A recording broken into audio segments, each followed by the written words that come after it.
Next one more thing, మా friends, director friends కానీ, producers కానీ ఇండస్ట్రీ నుంచి చాలా కాల్స్ చేశారు. మా ఫ్రెండ్ బన్నిబాబు కూడా నిన్న పొద్దున్న ఫోన్ చేసి చాలా బాగా మాట్లాడాడు. అందువల్ల దయచేసి నేనేమన్నా బాధపడిపోతానో ఏమనుకోవద్దు. డెఫినెట్గా కొత్త పాయింట్ చెప్పినప్పుడు అది ఎగ్జిస్ట్ అవ్వడానికి టైం పడుతుంది, టైం తీసుకుంటుంది. అందుకని మీరందరూ కూడా నేను చాలా హ్యాపీగా ఉన్నాను. మీరందరూ కూడా హ్యాపీగా ఉండండి, పండగ సెలబ్రేట్ చేసుకోండి. అందుకని పండగ ముందే పెద్ద ఆయన ఇస్తున్నాం మీకు.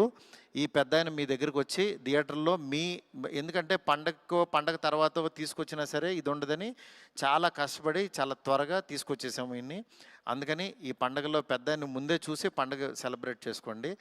Thank you so much. నాకు కాల్ చేసి నన్ను విష్ చేసిన ప్రతి ఒక్కరికి, నాకు ధైర్యం చెప్పిన ప్రతి ఫ్రెండ్కి, ఇండస్ట్రీ ఫ్రెండ్స్కి, నా ఫ్రెండ్స్కి, బయట నుంచి నేను బాగుండాలని కోరుకున్న ప్రతి ఒక్కరికి కూడా మీ బ్లెస్సింగ్స్ ఎప్పుడూ ఉంటాయి. ఎప్పుడు మంచి సినిమాలతో మీ ముందుకు వస్తుంటాను. Thank you so much.